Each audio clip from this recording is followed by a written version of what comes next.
Welcome to Indiana Sports Beat Radio, presented by Endeavor Hospitality Group and Andy Moore Honda of Bloomington. Looks over the middle, second guesses, fires, throws. Does he make the catch in the end zone? Yes! Touchdown! Oladipo to win it. Another one! He got Another one! Oladipo! Another one! Huge hole! He's at the 30! He's gonna go! 10, 5, touchdown! Jonathan Taylor! Galloway finds Rob Finnessy, who fires the three, and he hit it! Now, from the Golf Club at Eagle Point Studios, here's your host, Jim Coyle. Hello, everybody. Welcome into another edition of Indiana Sports Speed Radio, coming to you here on this Monday, February 27th.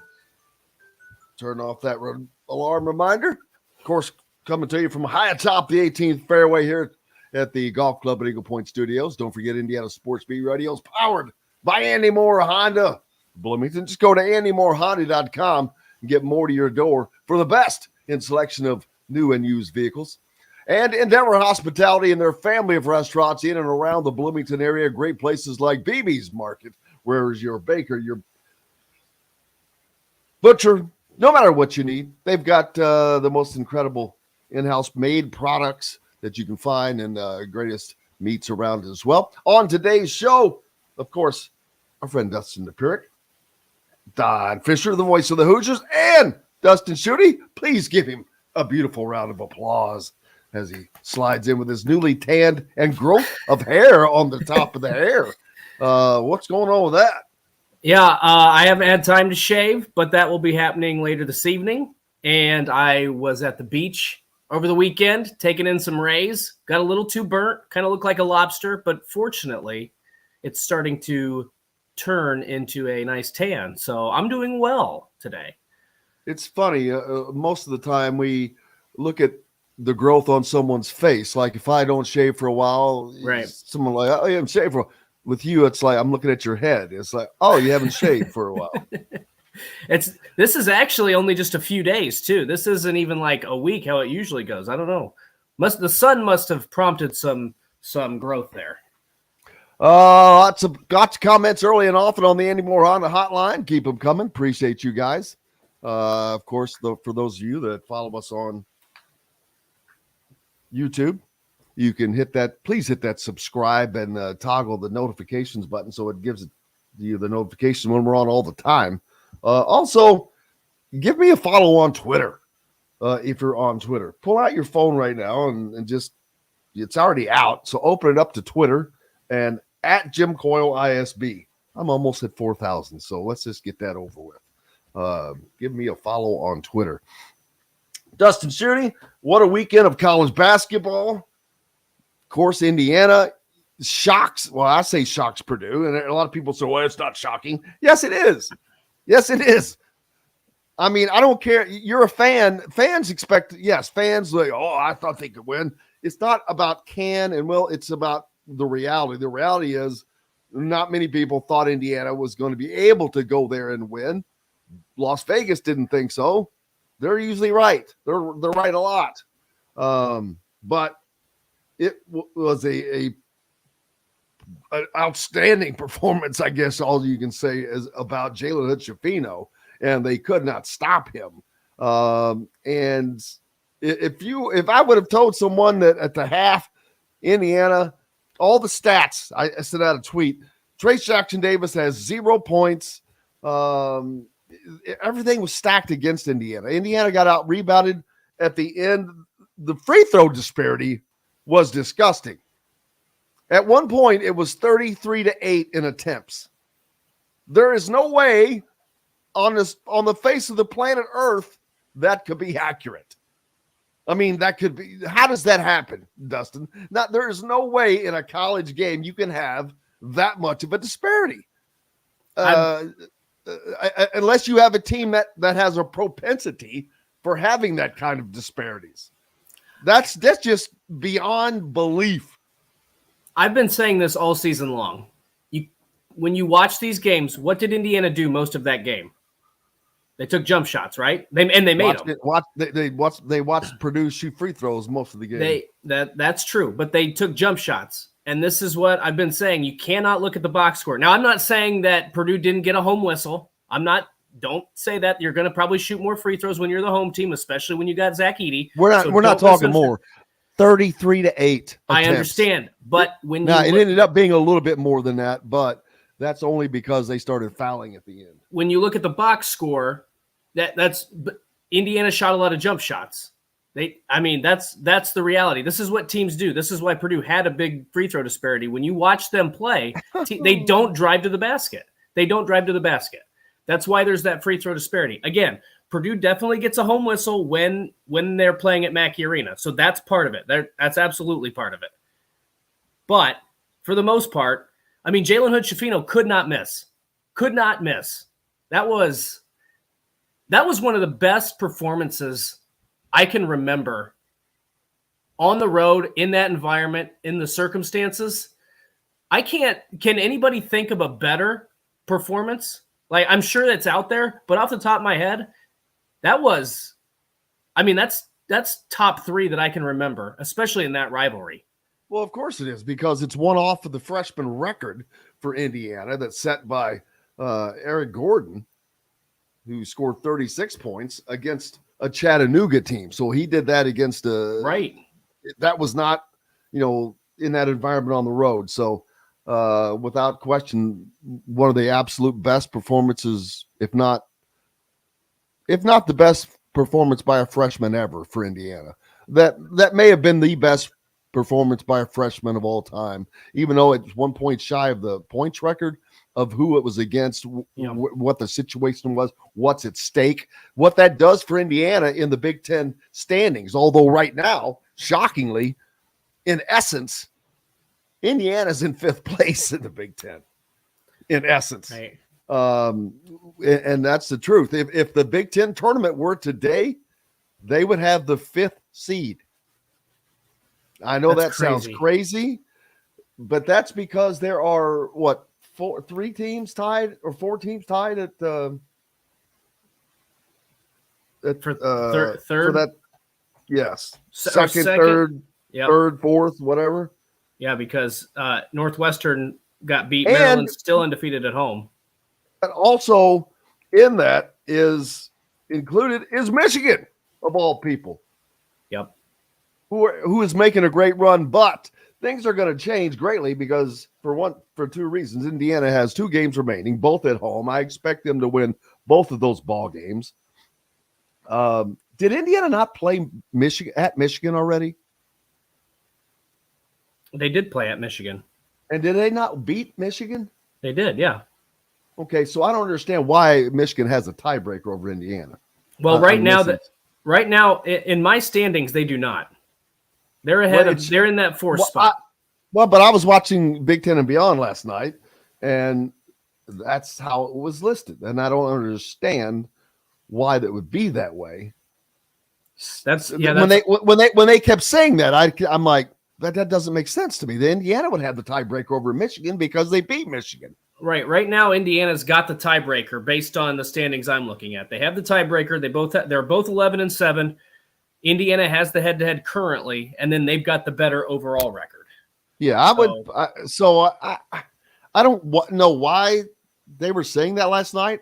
It does not make sense to me. So in my mind, they would be in the 4th slot, but that's still, again, yet to change. There's 2 games left.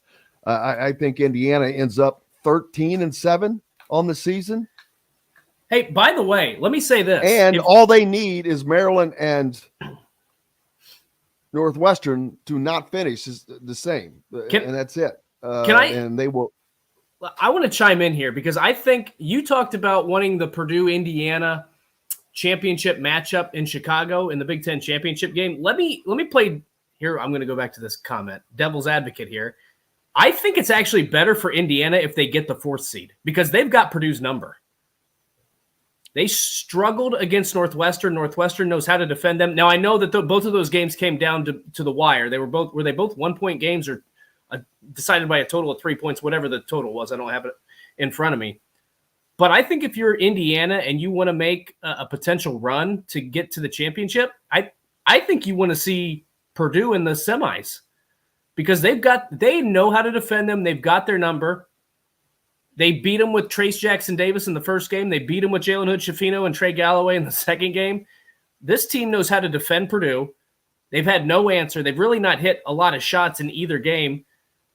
I don't think Purdue can beat Indiana. And by the way, what we saw on Saturday night goes back a few weeks to that point. That just shows what Bob Kravitz was talking about a few weeks ago when he said Indiana can make a deeper run in the tournament than Purdue because their guards are so much better.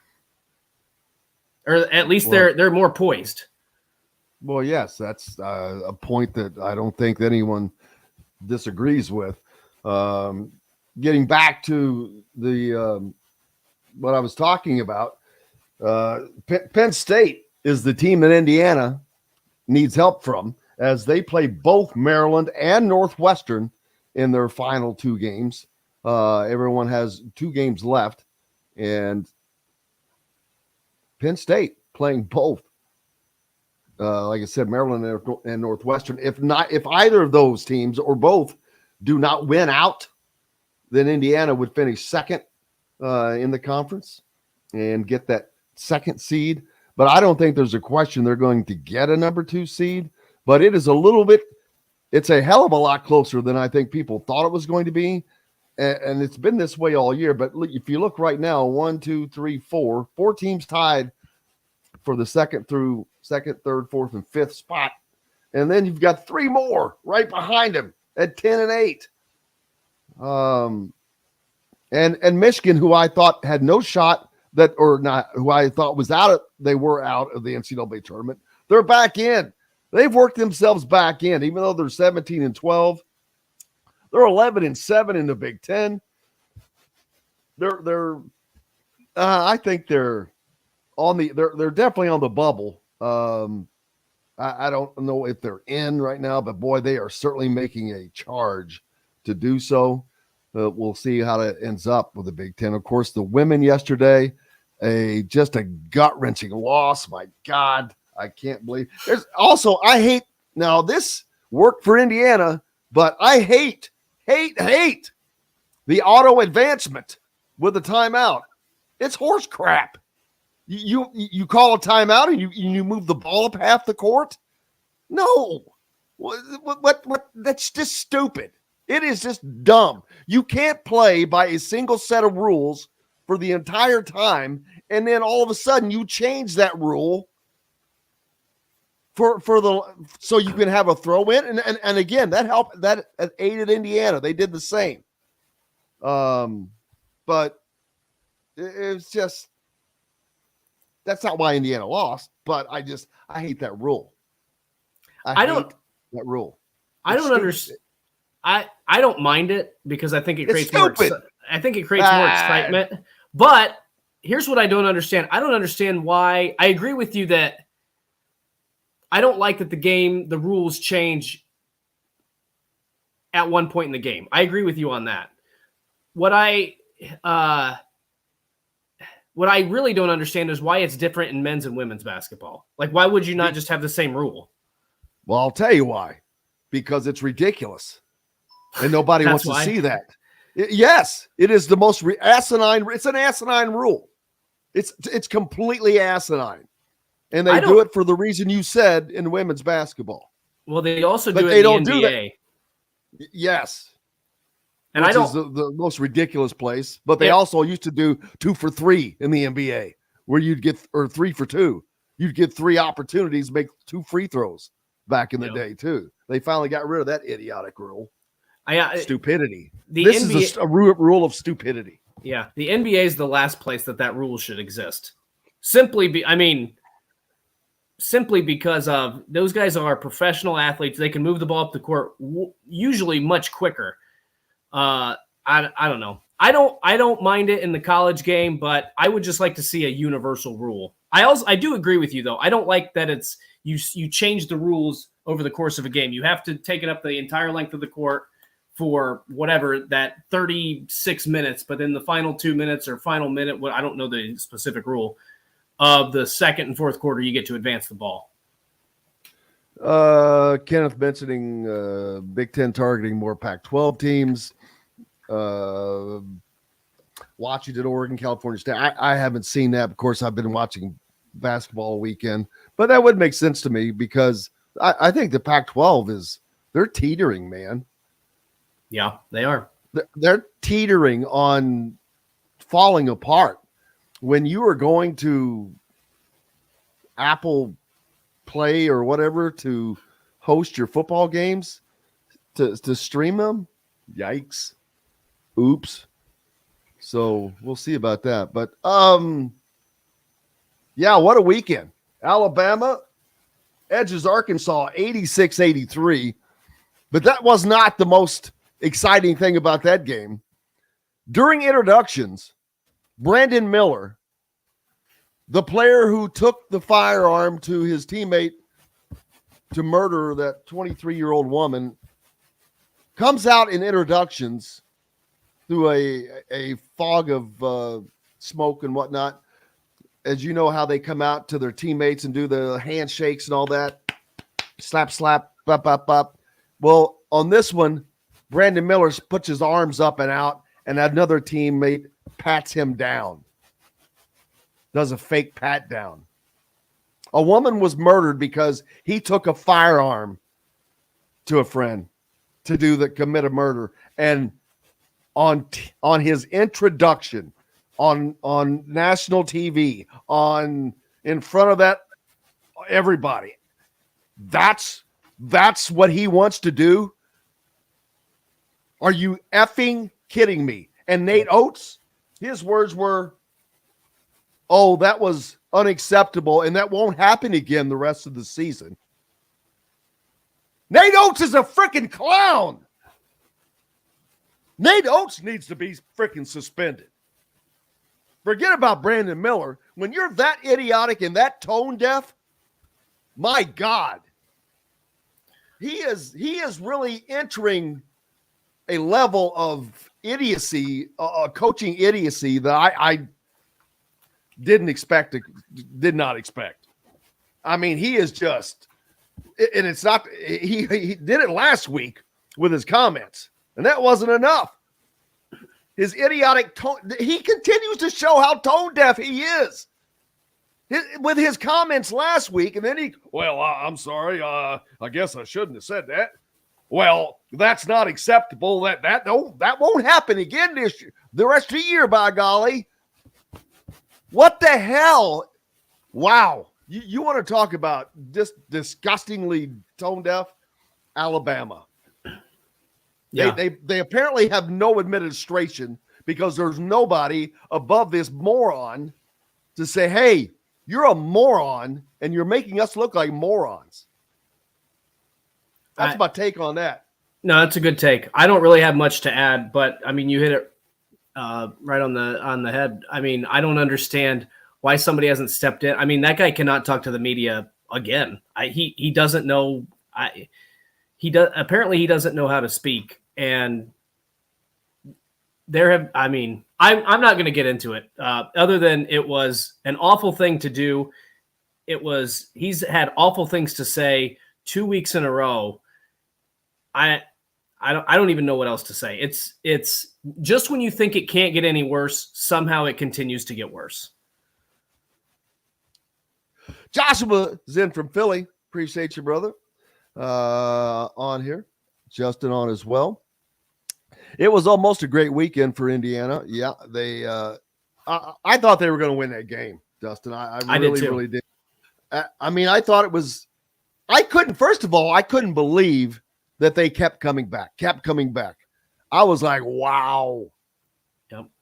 Wow. They showed me a lot in that, even in that loss, they shouldn't drop in the AP rankings. I would be really disappointed after going 9-1 against top 10 AP top 10 teams or top 25 teams. If they drop, that's going to be a real disappointment. This is a Final Four team. That game yesterday. No question. I already thought that. I mean, I really thought that. But watching yesterday, they're so balanced. Yeah. You don't know where it's going to come from. I mean, everybody thinks about Mackenzie Holmes and Grace Berger, but I got news for you. Sydney Parrish is lethal with a three-pointer. Sarah Scalia will just drill a three-pointer. Chloe Moore McNeil will drill a three-pointer. You just don't know where it's coming from, and most teams don't have the ability to stop all of that. I thought and that's why Indiana probably should have won yesterday, but they should have. I thought Sydney Parrish played outstanding yesterday. Not only can she shoot, but she can drive too. She's just like everybody else on that team. She can do it all. They just have so many weapons, and it took a desperation heave from the best player in women's college basketball to hand them their second loss. And you're right. Multiple times they got down by 9 points? I think what was their largest deficit? Maybe was it 11? Did they get down by double figures at one point? It was around that 9, 10, 11 point mark, I know. But they don't get phased. They are so calm, cool, and collected. They just play their game. They don't get too rattled. And that's what you need to have to be a Final Four team. This is 100% selfish and from a basketball perspective and not caring who wins. I could watch Indiana, Iowa 10 times. I could watch that game 10. Those have been the two best games this season. On a neutral court. Well, but the game at Assembly Hall was fantastic. The game at Carver Hawkeye was fantastic. Neutral court, I'm sure, would be the same. Those two teams have provided us, I think, two of the best games we've seen. Probably two of the best, 4 or 5 games all season for Big Ten basketball, period. Yeah. They're actually you're talking top 10 matchups, and there's a reason. Right. They lived up to the I don't know who was doing play-by-play yesterday, but I heard him a number of times say and it's true, most games don't live up to the hype. Right. They had College Game Day there and built it up, blah, blah, blah, blah, blah, blah, blah. And the star of the show comes through at the end. The star of the show. But there's no denying she is the best player in women's college basketball. There is no denying that. She is freaking amazing. Right. As a player. Some of the stuff she does is so crazy good. But she is without question the most arrogant player in college basketball. Period. Right. College basketball. Afterwards, she's over there, I swear to God, she did. She runs over to the crowd and just lays her hands open like, are you not entertained?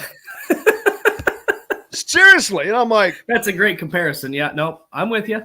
It's exactly that. I'm like, okay, get the hell out of here with that crap. We got to take a break. We got lots more coming up, including the man, Don Fischer, up next here on Indiana Sports Beat Radio, brought to you by our good friends from Endeavor Hospitality and great things like Go Team, part of Endeavor's round of products, I guess you'd say, because it's not a place, it's a product. But for those that's always on the go, whether it's you, your kids, or the team, it's hard to find fresh, tasty food that's convenient to eat and on the fly. Go Team was created for go-getters like you, full of fresh, healthy ingredients, and each recipe contains high-quality protein powder. And they come in multiple flavors that taste great, and that's a fact.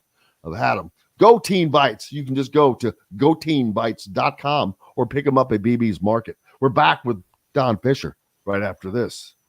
We'll be right back to the Golf Club at Eagle Point Studios for more Indiana Sports Beat Radio with Jim Coyle, presented by Endeavor Hospitality Group and Andy Moore Honda of Bloomington.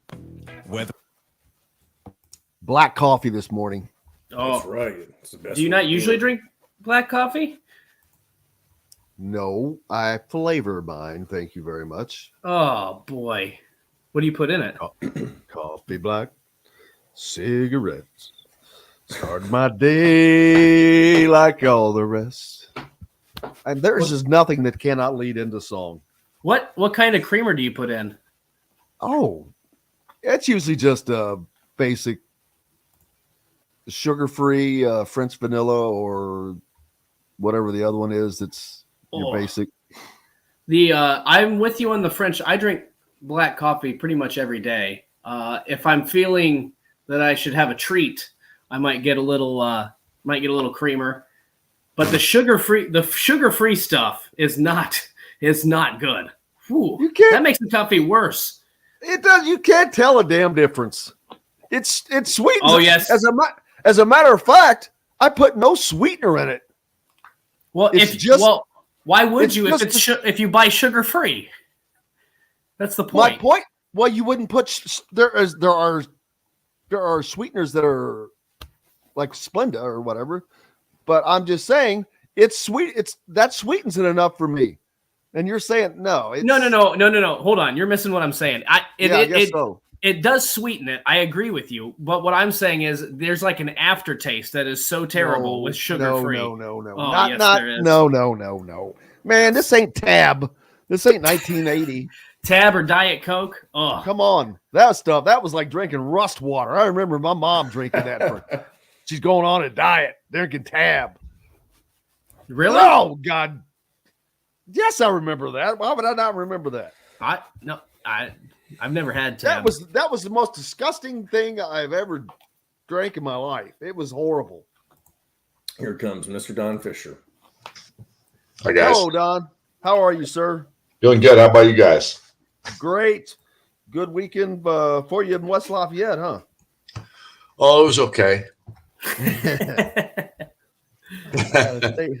I got to save the question. I was going to say, I bet you never thought you'd call a win there again.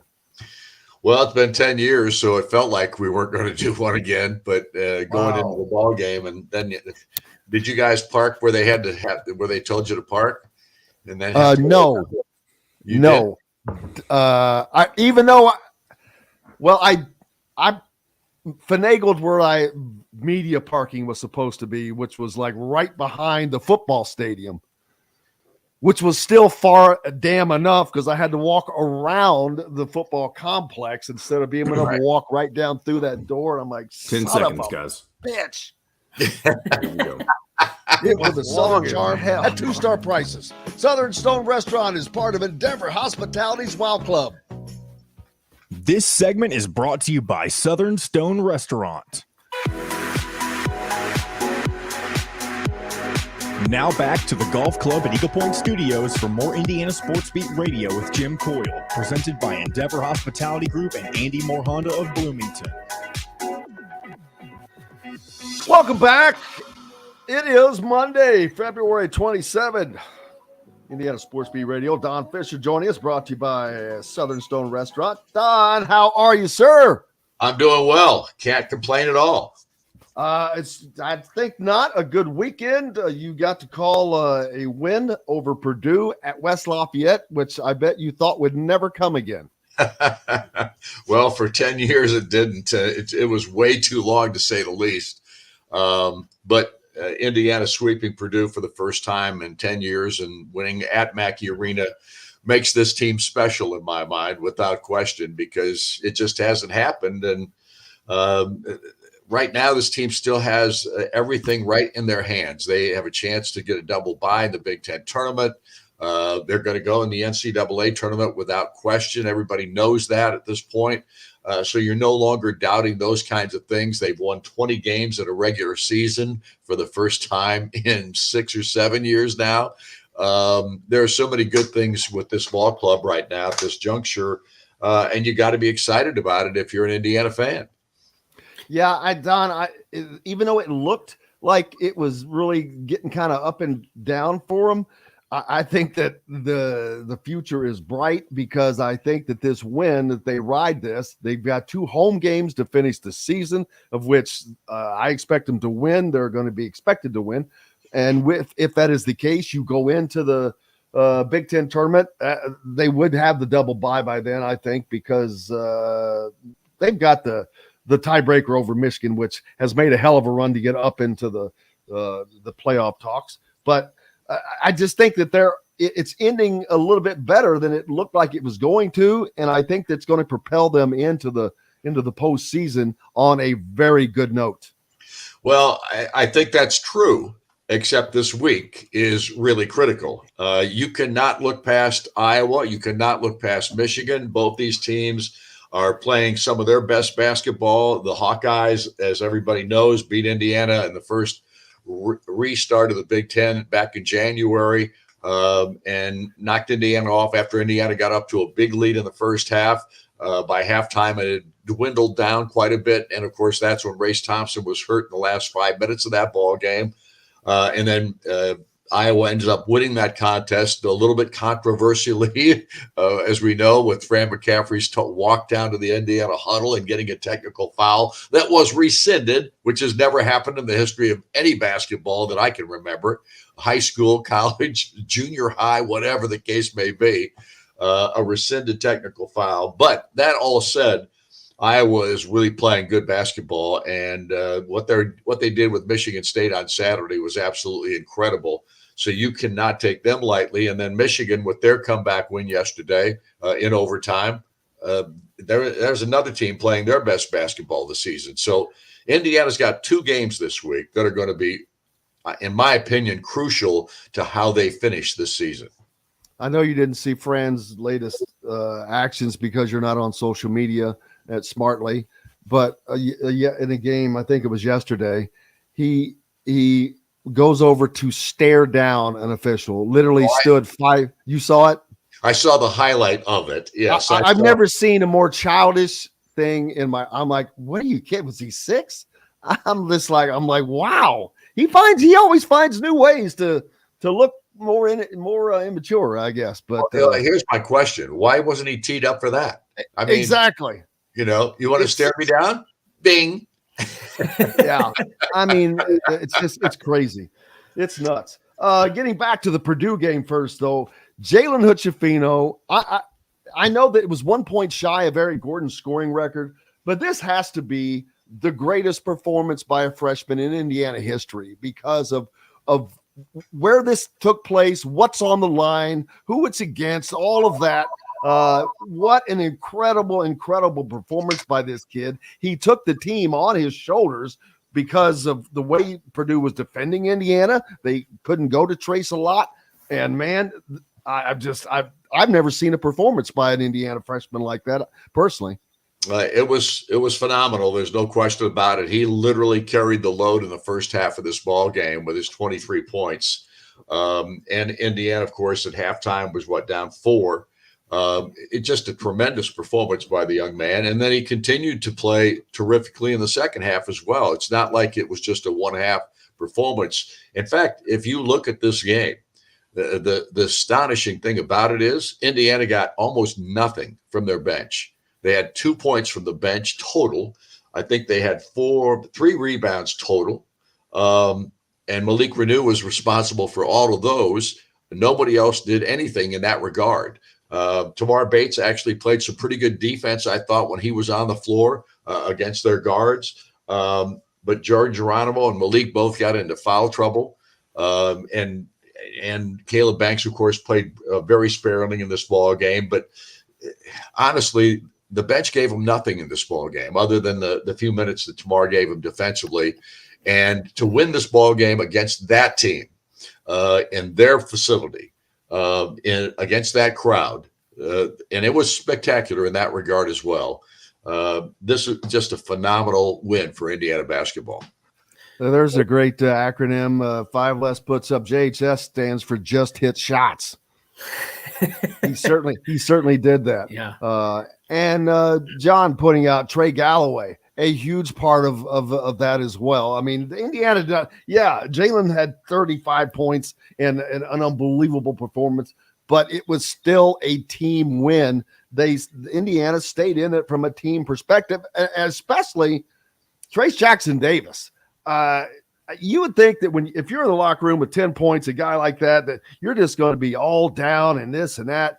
He didn't. He kept his head up. He stayed in the game. As a matter of fact, he comes out and he has 6 points quickly in that second half. I think he had 6 points in the first 4 minutes of the second half, which helped propel Indiana into this start that kept him going. Well, and the other thing that he did too, which he's been doing well most of the year, as you can tell from the statistics, he fed everybody else off those double teams. He got people involved. He had 7 assists in this ball game. I think he's trailing Hood Schifino as the assist leader on this Indiana basketball team. Like 4 assists is all he needs to tie Hood Schifino. So this guy is the shot block career leader, and obviously the leader in this ball club in that regard. He's the leading rebounder, he's the leading scorer, and he could become the leading assist man if he continues on this torrid pace that he's had this year with assists. So Trace has done just about everything you could ask of him, and even in a ball game that he was not spectacular in from a scoring or rebounding standpoint, he was special. And I think, Don, what stood out to me most about this game was when you watched the first half of that game, I thought Purdue played very well. I thought they played a great – for Indiana to only be down 4, I sent a couple text messages out. I said, watch out, because Purdue just played really well, and Indiana's only down 4 points. I mean, this team has struggled on the road at times. We've like a broken record. We talked about their toughness at times. For them to come out then – in the second half, and they did not bat an eye. They were not intimidated by the scenario. They were not intimidated by that environment. I was thoroughly impressed because you had Miller Kopp step up, hit shots. Trey Galloway hit shots. Jalen Hood-Schifino, we just talked about, a freshman making plays. I think if you would have given Matt Painter the stat line that Trace Jackson Davis had, he would have said, we just won that game by 15 points. But because Indiana's got so many guys now that are feeling comfortable in their role, and that's really what I think a lot of people have wanted to see. These guys have accepted their role, and I don't want to say they're peaking at the right time, but they are playing their best basketball at the most important time of the year. Well, and here's the other thing. Think about this. I mean, IU was out rebounded in this ball game, 46-30. Yeah, they were out rebounded the first half, 26-11. But they were only 1 rebound back of Purdue in the second half, 20-19. So the second half performance was incredible, just because of where you're at, who you're playing against, the atmosphere that you're dealing with. Their response in this ball game is probably as good as it's been ever, since not only through the Mike Woodson years, but even with Tom Crean's era and think of all the ball games that have been played in that last 20 years. You haven't seen a better performance by an Indiana basketball team in that kind of environment, period. And that is just great Dustin, to see, because that to do it there is no tougher place they're going to play the rest of the season, and that includes during the NCAA tournament. That environment was raucous. You could not hear yourself. It's like it is for opponents at Assembly Hall. So not only did they weather that storm, that shows wow. That's a wow moment for me as far as growth, because they just completely ignored and almost. I saw them pregame as they came together when the Purdue fans were all in there booing. Trace Jackson was just laughing. They were loving it, taking it in, and I think that's how they approached that whole game. Well, yeah, actually, I'm sorry, Dustin, just to interject on that point. When they came out before the tip off, and they had their final warm up before tip off, when they came out, they got booed vehemently. Yes. And Nate Childress, is looking up in that student section. He's going, I didn't see that.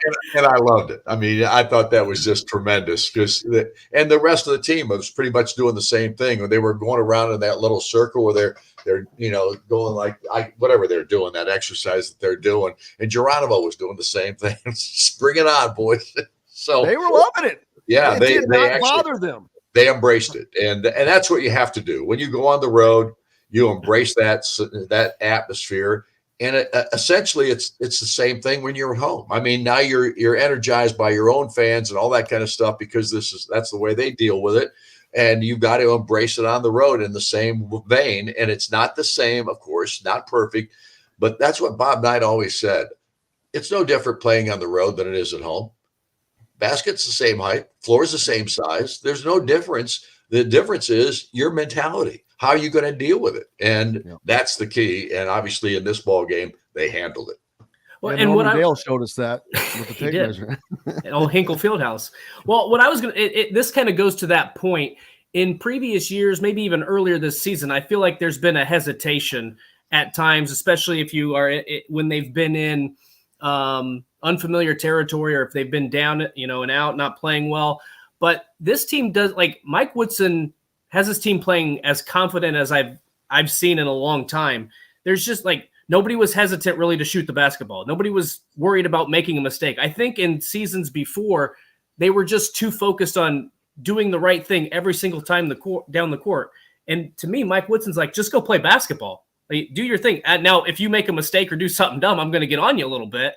But you have to have that confidence. And I'm just impressed because I think that was as confident a performance we've seen from Indiana that I remember in a couple years. I might be forgetting a few games in here, but again, when you consider where they're playing, who they're playing against, to go in there and be down 4, not bat an eye, not hesitate, be willing to drive to the basket, be willing to shoot the open 3. There's just been times when it's like, pull the trigger, and they finally learned that lesson, and they were awesome on Saturday. Yeah, I agree. I mean, the one thing that we haven't seen, look at Miller Kopp was driving the ball on Saturday. He drove the ball, tried to get himself open for a little jump shot or whatever the case may be, but was not hesitant to take the 3. I think there was 1 3 that he should have taken that he didn't. Other than that, I was really pleased with what he did on the floor. Trey Galloway, I've told you guys this before. Every time I see him, I go, shoot. You got to shoot. and he laughs every time. But at the same time, he did it. And in fact, I said it to him. I'm walking out to after we do our pregame open, and they're shooting at that end of the floor. And he just happened to be in the corner when I was walking past. And I tapped him on the shoulder as he was getting a shot. I'm going to take a shot. I go, shoot. He turns around. He just gives me this smile like, come on, man, I'll shoot it, that kind of thing. But well, I mean, Don, can I tell you why you're accurate in doing that? It's because on the season for 3-point, he's shooting 51.9% from 3-point. This is not a small sample, people. This is for the season what he has shot, 52%. Miller Kopp shooting 46% from 3. They're just not getting quite enough of them. Indiana is out of the 300 and whatever 21 D1 teams. I think they're 16th from the bottom in 3-point attempts. Exactly. They're 16th in efficiency, but they're like it's a weird deal. But it seems to be working right now. But if they could use that a little bit more, I think that would offer a little more success. Well, one of the reasons that they're not shooting as much as most of these other teams is because of Trace Jackson Davis. They're getting the ball inside to a guy that scores relatively easily down there most of the time. In this ball game, he was not prevalent in that regard, but that's one of the reasons. You're going to feed the guy that actually is the guy on the floor that's going to dominate from a scoring perspective, and he has certainly been that this year for Indiana. But when it's not working, you've got to find some other way to get it done.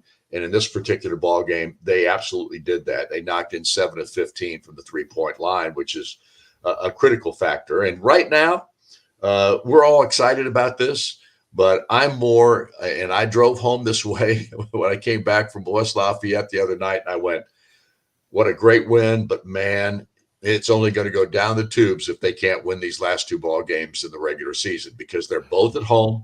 They're both against teams that can beat you. And you've got to give that energy and that focus and all those kinds of things going into these matchups. If you're not ready to play, you're going to have a real problem, and you're going to end up screwing up what you've just absolutely put on a pedestal out there. And you do not want to lay an egg in this situation. And obviously there is potential to do that because we've seen this happen before. Well, not only that, but Michigan is playing well, Don. I just mentioned they're on a roll. They have put themselves in a position to where they're tied in the upper echelon of the conference because they've been winning in the conference play.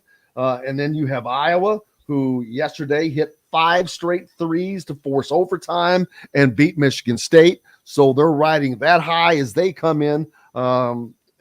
but this is an Iowa team Indiana lost that 21-point lead to, so hopefully that's in the back of their mind as well. And maybe we'll get some antics out of it as well. Frantics. So there you go, some frantics. So we've got all kinds of good stuff coming up, Don. Well, it's going to be interesting. Obviously, if Fran walks across the midcourt stripe, I would have an IU manager standing there to punch him.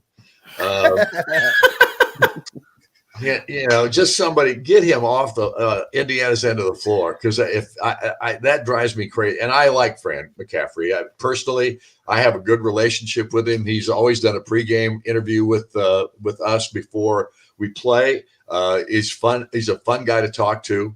But he does some. He seems great. He seems great after. He reminds me of Joe Hinton, who used to coach at Floyd Central when I was in high school, because he reminded me of Bob Knight, with the exception of when he was off the court. He was always nice. It didn't matter. He was just always affable, whatever.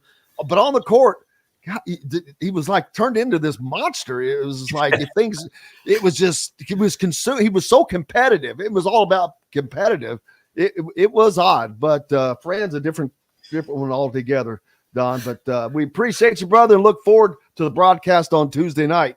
And don't forget, tonight is the last night at Southern Stone, right? Yeah, 2 weeks left. This is the next to the last show of the season. We do have a talk show after the final regular season game on Sunday. So obviously we'll have 2 shows left, and should be interesting, no question. I think Mike Woodson's going to have an opportunity to talk about things that he hadn't had that chance to talk about before, which would be the fact that even in his playing days, he never beat Purdue and West Lafayette. So I meant to bring that up, but I asked him in the post game about, you know how tough it is to win here. And he says, boy, do I. And then he mentioned that. I'm like, oh, wow, I did not realize that Mike Woodson never beat Purdue in his playing career at IU. So no, he beat win. He beat him in Bloomington. Yeah, not in West Lafayette. Yeah, West Lafayette. He'd never won in Mackey Arena before. That was crazy. Don Fischer, the great one. We appreciate you, sir, and we will see you. I'll see you tonight. Make sure you show up to Southern Stone for Inside Indiana Basketball at 7:05 with Don Fischer and Mike Woodson. And then, of course, catch him on the broadcast Tuesday night as Indiana takes on Iowa. Don Fischer, the great one. Thank you, sir. Thanks, guys. Appreciate it. Thanks, Dustin. See you guys. We've got lots more coming up here on Indiana Sports Beat Radio, and that includes Dustin Dopirak from the Indy Star. Looking forward to it. We're back with more Indiana Sports Beat Radio from the Golf Club at Eagle Point Studios right after this. We'll be right back to the Golf Club at Eagle Point Studios for more Indiana Sports Beat Radio with Jim Coyle, presented by Endeavor Hospitality Group and Andy Moore Honda of Bloomington. Golfers, here's the deal. Good morning, Mr. Dustin. Good morning, Mr. Coyle. How are you? I'm fine, sir. How are you doing? I'll be right back. Doing all right. I'm doing all right. Maxine is suddenly disturbed for who knows what reason. Oh, my God. I'm supposed to. Oh, God, I got to. I'm supposed to. I got to go up to do the. Are you going? No, you won't be going. No. Combine. I got to go to the combine. I'm doing the show from the combine later. Oh, wow. Week. Well, that'll be fun. I'm flying out to Dallas tomorrow morning. So I'll be there. I won't be there. I'll be around on Friday, Saturday. I'll be back, but just something cool to do, something different. Oh yeah, no, I mean for sure. I mean, what? God, I don't have enough to do coming up the next 4 weeks. I thought it was right. It's not like there's 2 basketball teams going for the NCAA tournament. Exactly. Is anybody? I haven't looked. Is anybody from IU going to the combine? That's a great question. If seeing as how no one knows, I'm guessing the answer is no, right? Like I'm trying to think who off of that team last year would be going to the combine. Right. The guy that would be going is still at school. So only the best players they had were still. Is Cam Jones going to be there? He would be the one. Yeah. Yeah. I mean, that would be the guy because he was. Hold on. What senior event did he play on? All right, this is when we Google. There was like 3. Weren't there 3 guys that played in senior events? I think so. I mean, that doesn't mean they'll all make it, but I would think. Right. Indiana has Cam Jones, and that's it. Okay, that seems right. It took me I had to It feels like another lifetime. I mean, it was just Absolutely. November that I was covering I that know. team. I And I got to see feel where the linebackers are going. Let's see. not all of them. Michigan's got 9, Ohio State 8, Penn State 7, Maryland 7. Maryland 7. Wow, that's impressive. Purdue 5, Iowa 5, Minnesota 4, Illinois 4, Northwestern 4, Wisconsin 3, Nebraska 3, Michigan State 2. Indiana is one Michigan step ahead State, of too. Rutgers, in which their punter, Adam Korsak, is the Adam only- Korsak was one fine punter. I will, speak no ill of Adam Korsak. Adam Korsak is maybe the greatest punter ever. That's pushing it a touch, but he's good. I am certain. I've done the research. Greatest punter in history. I've done he is better than Ray Guy. I don't. How much money would have been bet if All right, at we the got half 10 seconds. All right, perfect. I can ask this after it's a perfect question to ask. Feast also provides a wide variety of cheeses, gourmet sandwiches, entrees, a coffee bar, bread, pastries, all made fresh and mouthwatering. Stop by Feast Market and Cellar today. This segment is brought to you by Remax Advanced Realty, Indie Home Pros team by Cheryl Sizemore. Now back to the Golf Club at Eagle Point Studios for more Indiana Sports Beat Radio with Jim Coyle, presented by Endeavor Hospitality Group and Andy Moore Honda of Bloomington. Welcome back, Indiana Sports Beat Radio, coming to you here on this Monday. It's February 27, brought to you by our good friends from Remax Realty in Indianapolis, Cheryl Sizemore. If you're in the market for a home, rather, in the Indianapolis area, Cheryl is the person you need just for that. Her 2 decades of experience could be the reason you get the home you want. Reach out to her, Cheryl, at IndyHomePros.com, and she will take great care of you. Welcome in the man, Dustin Dopirak from the Indy Star. How are you, sir? How was your weekend? It was good, Jim. How was yours? It was just very, very nice. Traveled to West Lafayette, which the trip is it's a little quicker now with the highway, even though it's not completely done. Yep. It's like a 2-hour, 10-minute drive from Bloomington to West Lafayette. Mm-hmm. That's crazy to think that it's that close now. I mean, it just seems like it used to be, I mean, it was always that close. There was just stuff in the way. That's a great way to put it. They didn't move What? him. If there was a direct shot, it would be even better. Yeah, it'd be really nice if you had a highway that went from West Lafayette to Bloomington. Yeah. Well, that Now, cut her down to would like an hour and a suggest they half. build one of those, but that'll take the rest of my natural life. They haven't even finished 69. I'm like, are you serious? Right. I'm like, you get to that one section. I'm like, come on, guys. They built three bridges over of Southern Indiana, Louisville, in a span that I know that this had been going on. It is a rival project, but I it's will not. It's a flat road. I'm like, you all can't build a freaking flat road. Come on. The thing is, I would complain, but like, man, the period where we actually had to drive all the way, like we had to spend like 20 to 25 minutes in Martinsville every day. I don't miss that. I am very much happier. First, I don't have to make that trip anymore.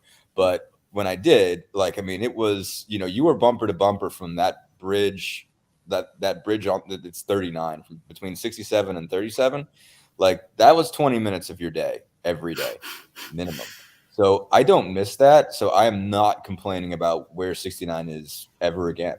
They got that part straightened out.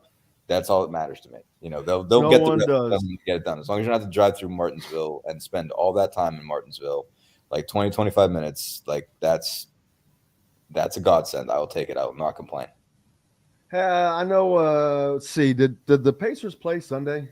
They played Saturday. So I was doing the thing where I was tweeting about the game that nobody was watching. Being down here in Florida, I was debating on whether I should go or not. And I decided, nope. The go to Purdue what? Indiana game, because the Pacers played Orlando on Saturday. Oh, yeah. And it was the exact same time. Yeah. So I was debating and I was like, no, Indiana Purdue is too important. It was. Yeah. No, I mean, I presumed that everybody else was, and I had caveats to that effect that I'm certain that you guys can mute me. Basically, I didn't come out and say that, but basically, it's like, all right, like ignore me. I'll be talking about this game that's going on in Florida that you guys aren't watching. But But that being said, the Pacers played pretty well, actually. And they won. They 121 and 108. Yeah, that was one of the most complete performances they've had. They defended really well. I think they held the Magic to 37% shooting, 38.9% shooting. So it was one of their best efforts in a while. Overall, they did a pretty good job of holding them down. And so I watched maybe the last couple minutes of IU Purdue once that was over, and then watched I was watching a little bit of Purdue today. I watched the game was watching the game on tape today, so I had some sense of what was going on, obviously. But yeah, no, interesting night for the Pacers, and they'll, obviously they're still 8 back of 500, 27 and 35, but they need to win some games. Yep, but I don't think they need to. I mean, they just tank, baby. They're not going to tank. I know they didn't get rid of enough people to tank, and they can't. They played too well already to not to tank. Yeah, even if the thing about it is their best case scenario, the only team that can pass them is the Magic, like legitimately, like there is no way. They are 8 up on the Hornets. The Hornets aren't winning 8 more games, like much less 8 more than the Pacers win. So that's the next team down. The Hornets aren't winning 8 more games. And so the Rockets, the Spurs, the Pistons certainly aren't winning 8 more games. They have no interest in winning 8 more games. So they're, I think, 2 up on the Magic now. The Magic can still catch them at some point in time if the Pacers blow. The Magic have been playing really good. They played pretty poorly the other night. But the only team that can catch them is the Magic. So their best case scenario is going into the lottery with the 5th slot. That's their best case scenario. And so they're not going to get any of those 1, 2, 3, or 4. I mean, obviously the ping pong balls can work out for them, right, but they're not getting more ping pong balls that you get in the 5th. So there's not an incentive for them to really, really tank. There's not really an incentive for them to this point to really, really tank. They didn't get rid of everybody to really, really tank. Like, you're not going to run Tyrese Halliburton, Buddy Hield, Miles Turner, and Ben Mathurin out on the floor, and those guys just take it easy. Like, right, they might lose, but they're not going to decide not to go win. And so ultimately there's really nothing you can do there. But you can get the 5th or 6th most amount of ping pong balls, but they're not going to, they could move up. If they move up drastically, maybe you find yourself in the play-in game. But the bottom line is I just don't think their position is going to change that much. They're not going to help themselves that much if they tank. So, right. But so obviously over the weekend, Indiana played Purdue, a game that you did not get to see. But what if I told you that at halftime in West Lafayette that Trace Jackson Davis had 0 points? Well, that's enough right there. Yeah. I think there was something else a stat that stood out. I cannot remember what it was. I saw this. The free throws. The free throws were the rebounding and the free throws were already, even at the half, were already unbelievable, astronomically different. So, they were at the end. It was 40. I got the stat box up here: 46-30 final. And Purdue took 33 free throws, and Indiana took 12. And four of those came in the last minute. So in essence, it was 33-8 in free throw attempts. The only like I said, I watched a little bit of it. Had it recorded and just watched a little bit of it before it came on this morning. And the only reason you would think that is you have to actually see the game to see why it happened. Because obviously, again, I had a sense I had it on a laptop that I was only kind of watching, and it's just they decided to let Jalen Hood-Schifino beat them. I mean, they basically were saying okay, we're gonna play this drop coverage. We're gonna let you get within 6 feet and see if you can hit floaters all day. And Jalen Hood-Schifino is like, you know what I can do? I can hit 6-foot floaters all day. I can do that. That's the thing I'm good at. If you're gonna hand me that shot all day, I'll take it. And that worked. And it's just if you're gonna play that much drop coverage and you're just gonna say, Trace Jackson Davis is not beating me today, you're gonna have to find somebody else to do it. Generally that's not a bad recipe to beat Indiana, because they've had a lot of nights where they haven't gotten a lot of contributions out of everybody else, but it's specifically the way that they did it, by playing drop and saying I am going to let Jalen just back Ethan Morton all the way down to about 6 feet from the paint and let him pull up and hit a floater, and I'm going to see how many times he can do that. The answer in this question, the answer in this situation was he could do it 14 times. Yep. And he can get fouled, and he can get to the rim, and he can hit a three here and there. And if you're also going to do that, and you're going to drop wings into the paint too, like Trey Galloway and Miller Kopp can hit wide open catch and shoot threes. Miller Kopp has always been able to do it, and now Trey Galloway can do it. That's a new thing. But you can get beat that way, and so it's like, yeah, I mean, if you were like, obviously it can work. You can decide you're taking Trace away, and maybe those guys have off nights, and you can definitely win that way. It's been done. It's been tried before. But they handed them stuff, and it's like at a certain point, those guys can burn you. I mean, they're Big Ten college basketball players, and Chino's a great player. It's like you're giving him 6-foot floaters all day. Well, he's gonna hit them. Well, and that's kind of what I thought was the strategy. Almost I think Matt Painter was like, if we let Trace Jackson Davis go off, they're going to hang around. We are better off to let a true freshman try to prove he can beat us on the road in this intimidating environment. We're gonna force him to hit shots. And when Indiana's hitting shots, sometimes it doesn't matter how well Trace Jackson Davis is playing, as we saw over the weekend. Yeah. So we've been talking about this. Like, that was what Jalen Hood-Schifino did was that's one of the best performances I've ever seen, considering the environment, considering he's a true freshman. He never backed down, never batted down. I'm saying period. Like, I'm sure here's the funny you could go back in the annals of time and he see scored it better, 35 points. He hit 1 3-pointer. Mm-hmm. Yeah. Because he 35 points, 1 3-pointer, and only 6 free throws. By the way, everything else was just gritty, grimy, making great decisions with the ball. Mm-hmm. And it would just amaze me that they continued into the second half to say, okay, you're going to be the guy to beat us. And he just kept doing it. And they just couldn't stop him. Well, and to this point, I feel like what he did in that game has become a lost art in basketball. Like taking those chicken wing jump shots, mid-range jumpers, man. Nobody does it. But if you can knock that down consistently, you can be one of the best scorers in the game, because everybody's willing to give up that jump shot. Like, I think, again, that's another thing that I think if you said Matt Painter, he's going to shoot from that spot every time, he's going to take it, because it's such a lost art in basketball. But if you can knock down that shot, you can make a living in that game. Yeah, and the thing is, like, when he's established as good at that. That's the only thing that I would say about that is, like, you've seen him do it. It's on tape.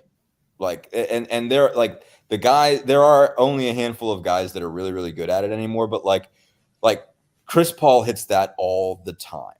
And so, like, if you're playing Chris Paul, like, that's there. That's it's more than in his bag. It's darn near automatic. And it's just like, so, like, you either have to operate on the assumption that he's hitting every one of them, and like you have to do the math anyway.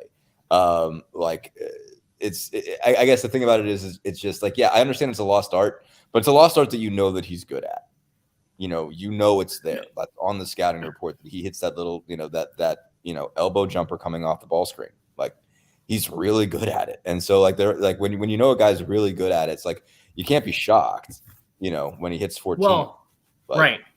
So I mean, my point was not against him, or like, I'm just speaking. You don't see guys shoot that shot very frequently anymore. Like, it's just it's gone out of the game, because you're either going to the basket or you're shooting a 3-pointer. And to me, like that to me, that's how I grew up watching basketball. That's how a lot of players made their living. So that's what made that interesting to me, was not that he hasn't proven it before. It's just, I've never seen somebody feel so comfortable to shoot that many shots in one game from that spot and be so successful at it. It's refreshing. Yes. That my point was more from, and obviously I have just immense respect for Matt Painter. Obviously got to cover him for a couple of years, and I think he's just a super smart guy. So I'm not here to rag on Painter as a coach or anything like that. It's just one of those things where, like, he shouldn't have been surprised at a certain point. It's like, that's what's on tape. like that's what's on tape is he's good at that shot. And no, I mean, like, not only that, like the ones he hits when he's really good are actually tougher shots than he got. Like it's more, 12 to 15 than it is 6 to 8.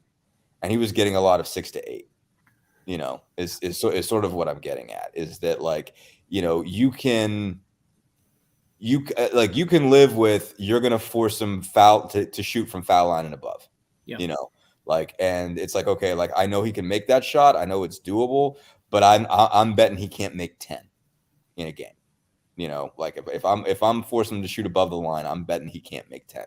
That's a good bet, today. Like when he's on, like he was cooking against Ohio State and he hit that shot, and so it's like, all right, like if I'm going to force him to shoot from 10 to 15, I don't believe he's going to make 10 to 12 on me in the course of, 40 minutes. But when you're giving him 6 to 8, like, and he can, get that going downhill and just, it's a little floater, like you're not making it hard on him. Right. I guess is my point. Like, that's what I'm trying to say. How about this stat? And it's a great one. Purdue has not beat a ranked team since November against Gonzaga. Is that true? I'll have to look that up. It wouldn't surprise me because the Big Ten's weird, man. Yeah. The Big Ten's weird. It's just like, well, they've lost. They got swept by Indiana. Yeah. They lost to Northwestern. Not sure if they were ranked. There weren't a ton of ranked teams in the Big Ten. No. But surely and I guess maybe they weren't ranked when they beat them, but we'll look at that while we take a break. It wouldn't surprise me. I'll look it up right now, but I am. We've got more to. We got to take a quick break. Don't forget, if you're in the Louisville, Southern Indiana area, Floyd, Clark, Harrison, Scott, Madison area, Jefferson County, Barbara Pop Real Estate Service has served those communities for over 3 decades. No one can get you in the home you want better, quicker, or less expensively than Barbara Pop Real Estate Services. Reach out to Barbara at barbarapop.com or our friend Matt Lincoln, Matt at barbarapop.com. Back with more right after this. We'll be right back to the Golf Club at Eagle Point Studios for more Indiana Sports Beat Radio with Jim Coyle, presented by Endeavor Hospitality Group and Andy Moore Honda of Bloomington. Andy Moore. Yeah, that was Mason Gillis shot free throws as Indiana was lined up for the national anthem. It just, I'm sure it was gamesmanship. It was weird though. Like, I don't know. Like, I don't know. Like Mason, I mean, like I got to interview Mason a couple times. Obviously, I covered him when he was a red shirt. He struck me as a really good dude. And he probably is. This Indiana Purdue, man. Thing was just strange. Like, what are you doing? Yeah, I don't know why you would want to give them any more fuel. Yeah, I was wondering that too. Yeah, it was just dumb. So I told Don during the game because I was sitting right on what would be Purdue's bench during warmups watching Indiana, and they looked really comfortable shooting, and then they were getting booed. Miller was getting heckled a lot. But then when they came together at the end, that's when they started booing them loud. And I could see Trace Jackson Davis's face, and he was just laughing, and they're in there having a good time. I'm like, man, they're fine. This is not phasing them. They are ignoring this, and they did, which was shocking to see them do that to that degree in that environment, because it was freaking loud, man. I'm sure it was. Mackey's insane. Like it is. And Mackey brings it every night. Like that's the most important thing you need to know about Mackey. Like you go to Mackey in November when they're playing. Great place. It's a great place for a basketball game. People can talk about it, not like them because it's Purdue. Let me tell you, it's an incredible basketball environment. They have a great way they do all their introductions. Everything that they have is really, really good. The stadium's arena setup is absolutely perfect. It is just nothing but a complete bowl. Circle, so you're encircled, and the students are on both ends. And I mean, there's probably 5,000 students on each end. Well, so here's the weird. This maybe not that much, but this talks to Dustin's point about how weird the Big Ten is. Purdue actually beat a ranked team in the Big Ten on January 5th, and it was Ohio State. Yes. I So know that Ohio was the State last. is like they're Wait a minute. Ohio They're- State was freaking ranked. 24. Yep. Mhm. How in the F was Ohio State ever ranked? Because they I were mean, at I one point. thought they were decent. going to be good. I didn't know they ever had a winning record this year. No, let's look at it. So no, let's look at Ohio. They were 10-4 at the time. They were 10-3 going into it. So they beat a ranked, but before this Purdue loss, they had beat a ranked Texas Tech team. Their only losses were to San Diego State, 10 Duke, seconds, guys. and North Carolina. Meals in your fridge. Order online today at thefreshfork.com. Fresh Fork is a proud partner of WOW Network. This segment is brought to you by Feast Market and Cellar.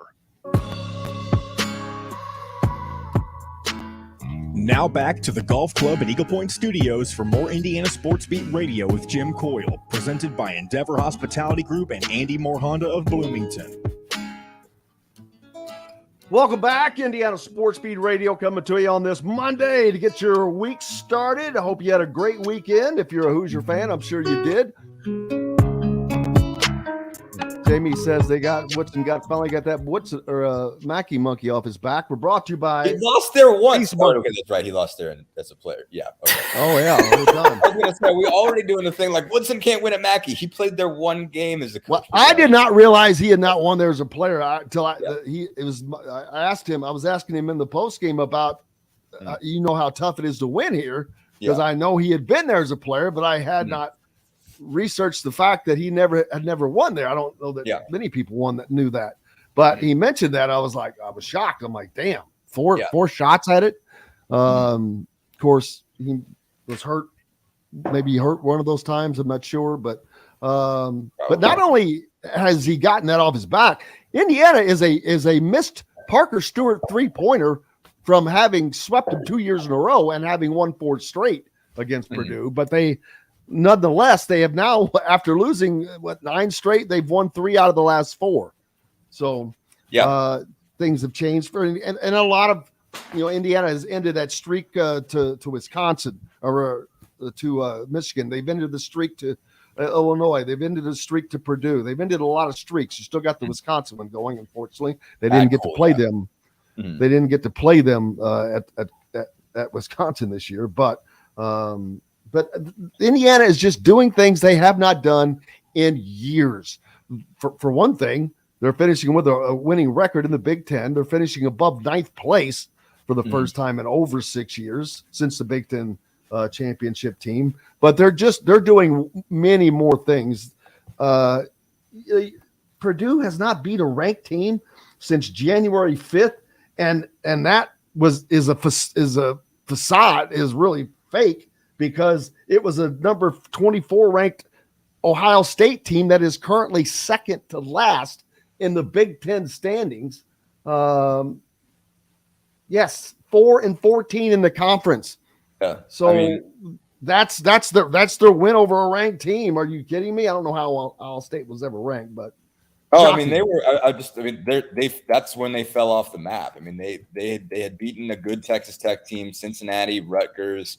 They'd only lost to Carolina at the time that we thought was still a national championship, caliber program or caliber team, and they lost to Duke, San Diego State, and North Carolina at that point. Like those were their 3 losses before Purdue, and Purdue was their first of 1, 2, 3, 4, 5 straight, and I don't know, and then they had a ridiculous losing streak after that. So, I thought they were going to be good. Bryce Sensabaugh has been rookie of the year candidate. They've got all these transfers. Now, and that brings up a question. Bryce Sensabaugh had been seemingly the freshman player of the year all year long, and he has been. But Jalen Hood-Schifino, not only just because of that game, but because Bryce Sensabaugh is playing on one of the worst teams in the Big Ten. So he is the guy. He doesn't have a Trace Jackson-Davis. Jalen Hood-Schifino is dealing with a guy who is the Big Ten Player of the Year candidate, who has been putting up stupid numbers. That has to be taken into account to me for Big Ten Freshman of the Year. I think the success factor of Indiana should be taken into account because he had to not only step up and take over, he has done it to a point to where Indiana is basically, in essence, really second in the Big Ten right now. And you take that blown Iowa game away, and they should have beaten Northwestern. Or I don't want to do the shoulda woulda thing because Rutgers, they got beat. There's just games that they got beat in, but the Iowa game they shouldn't have lost. And then all you need is one more, and you're tied with Purdue. Right. So those chances are there. But but to me, he's done more with more around him. He's had to what he's been able to achieve. He's done that with Trace Jackson Davis there, and Bryce Sensabaugh has not had that at all. Right. I mean, so there's that flip thing to it of like, yes, Jalen Hood-Schifino had to do it with somebody else taking up the numbers, but also Jalen Hood-Schifino had a like All-American center helping him. Like, I mean, like he is a better, like he gets opportunities in the pick and roll because his role partner is Trace Jackson Davis. Like, it's like, okay, like, yes. So there's two sides of that sword, two edges of that sword of like, yeah, like it means that you don't get all the shots and all the points and all the everything, but it means that your life is easier in terms of the defenses you deal with because the defenses you deal with have to deal with Trace Jackson Davis. So again, like when you're going and pick and roll, like they got to decide between you and an All-American. So, or how they're going to cover the two of you. And that helps your cause. I won't, Fred. I promise. I won't. No further comment, Fred, but I won't. Fred commenting, he's guessing Dustin will be not running for mayor of Martinsville soon. I will not. I will not be entering my name in that. I'm not saying anything bad about Martinsville. I'm not making any implications, historical or otherwise, about Martinsville. I promise. I'm not. I'm just saying. I think Martinsville is a great place. For 20 minutes a day in going through Martinsville. That's all I was saying. I'm not implying anything about that town, but I would not run for its mayor. No. Anyway, point of the matter. Yeah. Where was I? Jalen Hood-Schifino can be Big Ten Freshman of the Year. That's where we're at. So yeah, he can totally. I mean, like I voted but for have people already made up their minds it's Bryce Sensabaugh?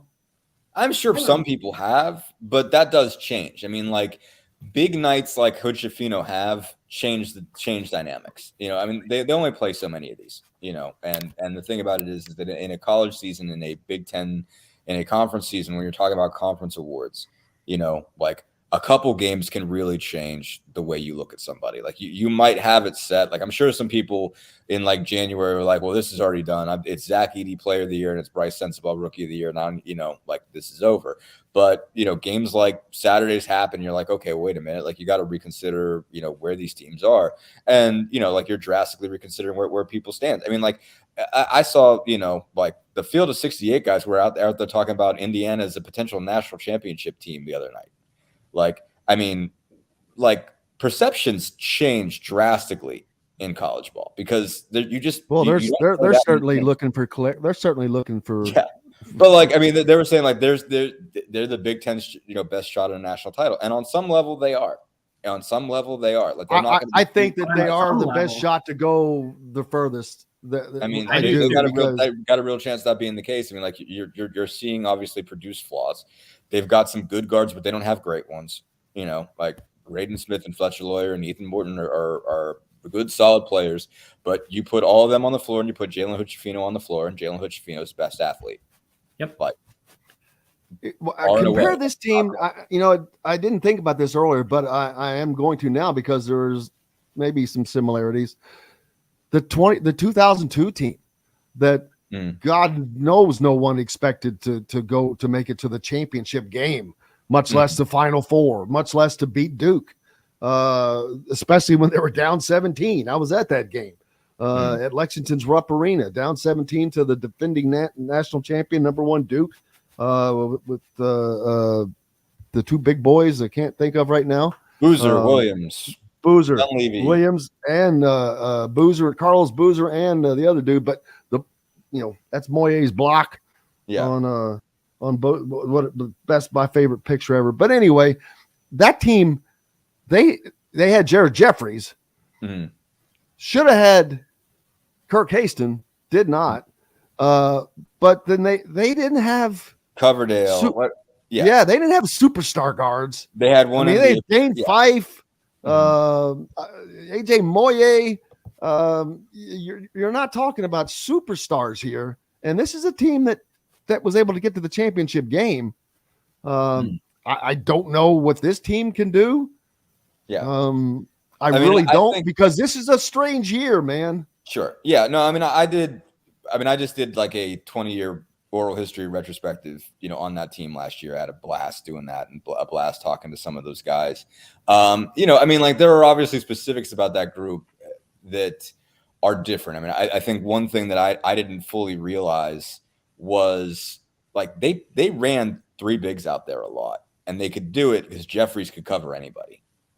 That's such a game changer. And obviously it was a different time in terms of who posted up and who didn't, and the way the game was played and everything like that. They had some specific advantages that you don't see, that aren't normal. But to your point, and it is important, they only had one NBA guy. They only had one NBA guy on that team. You don't see teams win get to Final Fours with one NBA guy, or national championship games with one NBA guy. Usually that's not normal. Even Butler got there with two, with Shelvin Mack and Gordon Hayward, and a third guy who was fringy, and Matt Howard, who obviously played a lot of years in Europe. To your point, there are parallels there that this team is not that loaded. It's not loaded like even 2013 was. That because we're still not that removed from them losing the Northwestern. This is still a very, very flawed team, but everybody's flawed. So it's totally possible. I don't look out and see anybody and say, well, they can't beat this team at all. Unfortunately, one of the teams that looks really, really tough to beat right now for anybody is Alabama. That just feels icky considering everything going on over there. But did you see the latest? Really good. Did you see the latest? The pat down? Yeah. Yeah. What are you people doing? I'm like, and then Nate Oates again, complete tone deaf. Oh, well, that's unacceptable, and that won't happen the rest of the year. I get. He's right. Coaches don't pay attention to introductions, and I know he didn't see it, but I don't care that he didn't see it. The fact that there's still it's like it won't happen again. It won't happen again. No, right. There's nothing else you could say at that point. But they're not. He's not going to. If he didn't suspend him for taking the gun there, he's not going to suspend him for a pat down. It's like if you weren't going to do it for this, you're not going to do it for that. But it should have been taken care of already, and it's not. And the fact they're just going to ride it, because again, there's no universe in which he gets charged with a crime for giving something to somebody that was his. Darius Miles owned the gun. There's just no way that you can charge a guy for giving him something that he owns, bringing it to him. There's just no way that there's a statute on the books that allows for that. But you as a coach can make a decision and say, well, you had a choice. Whether or not, when somebody asks you for something, you're not compelled to do it. Right. You are not forced. You can say hey, that sounds like a bad idea. I'm not going to do it. I have this thing. I'm not giving it to you. Come meet me someplace else, so I know you're not going to do this. We're you're getting in my car and you're leaving. Or come get it. You can come get it yourself. I'm not carrying a loaded weapon. Right. I am not bringing it. It's and again, I think someone said the lawyer gave the whole spiel. It's if the lawyer could say he didn't know it was in the car, he would have said it. So bottom line, Nate Oates could have made this decision by now, but if he didn't suspend him for that, he's not going to suspend him because of the pat down. So there's nothing else that he can say other than it's not going to happen over again. All right, you're not saying, well, that was too far. No, the other thing was either too far or it wasn't. That's what I was going to say. You can't, he can't do anything. It would be worse to suspend him for that. Yeah, it would. Yeah, it would. It's like either like when this information came to you, like even if you were going to say, I'm reviewing this and I'm thinking about it and I'm not going to suspend him right now, but I might,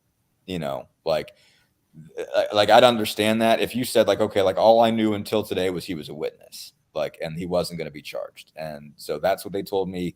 I'm not going to go do investigations myself because I'm not a detective. I'm a basketball coach. That's a perfectly reasonable thing to say. Like, because everyone says like, we're getting together our own facts. No, you're not. Like, you shouldn't be meddling in investigation. There are cops that are investigating a crime and you are not a cop. So you stay out of it. And when information comes to you, you make a decision. But like when it came to him, like, all right, this is what Brandon Miller did. It's like, all right, well, I haven't talked to Brandon about that yet. So we're going to discuss that.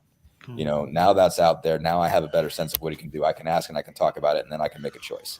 And it's like, all right, again, they can't charge him. Like there's in this country being what it is, like, there being a Second Amendment or just, you can never charge somebody with giving somebody something that is their property. Like there's just no way that you could be held liable for that. They own it, but you can make a choice as a basketball coach. And that was his time to make the choice and he didn't make it. So like, if he didn't do it then, there's no reason to do it now.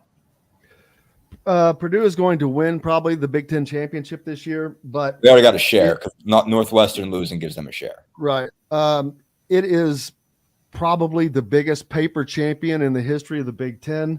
Wow. 4, 6, 8 of their 13 wins have come over the fourth out of the fifth bottom teams in the Big Ten, with the fifth team to be played against is their next game, Wisconsin. They haven't played them yet. And if they beat Wisconsin, that would give them 9 wins over the 5 lowest teams in the Big Ten, because that's who they played. One of those games against Nebraska went to 2 overtimes. One of those games against Ohio State was won on a last-second shot by Braden Smith or Fletcher. I think it was Fletcher Lawyer. So that's why I say that. That's why they're not going to go far in the Big Ten. Or I mean, in the NCAA tournament. They will not win the Big Ten tournament, I do not believe. They're just not nearly as good as people think they are. Zach Edey is dominant, but when they face a team that can defend and defends those guards and puts the pressure on them like Indiana did, they're not going to win. Purdue out-rebounded Indiana by 16. They had a 33-8 free throw advantage at home and lost. That's not a good team to me. They've just been fortunate by the gods of the scheduling of the Big Ten this year. Had it not been for that, and Indiana blowing their own opportunities, blowing the game against Iowa, blown opportunity. Could have won against Michigan State, could have won at home against Northwestern. Those 2 games alone, now that creates, you're tied for Purdue, or if Purdue doesn't hit that last second shot, or if they don't win in 2 overtimes, or if they actually have to play a similar schedule. I mean, but it should be noted, it's not like everybody knew who was going to be good. Right. No. No. Like, and they don't make the schedule. They didn't make their schedule. Yeah, and so it's like, all right, like they did, like let's look at first off, like everybody thought Ohio State was going to be good. At that point, Ohio State was functioning like a good team. Like like Ohio State's resume on the day they beat them was a ranked team. Like it wasn't just that they were up there because of preseason expectations. Like they beat good teams, they only lost to good teams by that point, and then the bottom fell out. Like they beat Michigan and Michigan State. Like that's typically they beat Michigan State twice, including beating them on the road. Like typically, that's a big deal. They beat Maryland. Like like they got the Nebraskas and the Penn States a couple times. Well, no, they only got Nebraska once. So they got Nebraska twice. The other one was in December, and they got 2 against Minnesota. So they got lucky against getting Minnesota and Nebraska on the board twice. That generally helps you. I do not see Purdue ending up as the number 1 seed because I do not see them winning the Big Ten tournament. I think they're going to lose. They could definitely. I think they're definitely going to take another loss. which I think will bump them out of that number one seed line. And everyone's thinking, well, what if Indiana goes, wins out and wins the Big Ten tournament? It's very possible. But even if they do, I don't think that they can climb higher than a 3 because it has to do with the people that are in front of you getting moved down. Purdue is going to get moved down, but even if they do, they're going to drop to the 2 line probably. They're not going to drop all the way because every seed line has 4 levels. Purdue is on the last level of the number 1 seed line now. So they would have to drop 4 more levels to get out of the 2 seed. And I don't see that happening. I can see them dropping into the 2 line with that loss. And the highest I can see Indiana really is a 3 because of what's in front of them. Yeah. And I mean, they have 8 losses. That's still a lot. They're 9. They're 20-9. Like, yeah, you don't get a 2 seed with 9 losses. Like, you just don't. Like, there's just no way. You got 9 losses. One of them's Penn State. Like, there's not a universe in which a team that has 9 losses, including 1 to Penn State at any given point in time, is a 2 seed. But also, you've got to understand that you look at the conference, and the first place team has 5 losses. Probably should have 2 more. But then the 4 teams right behind them have 7 losses.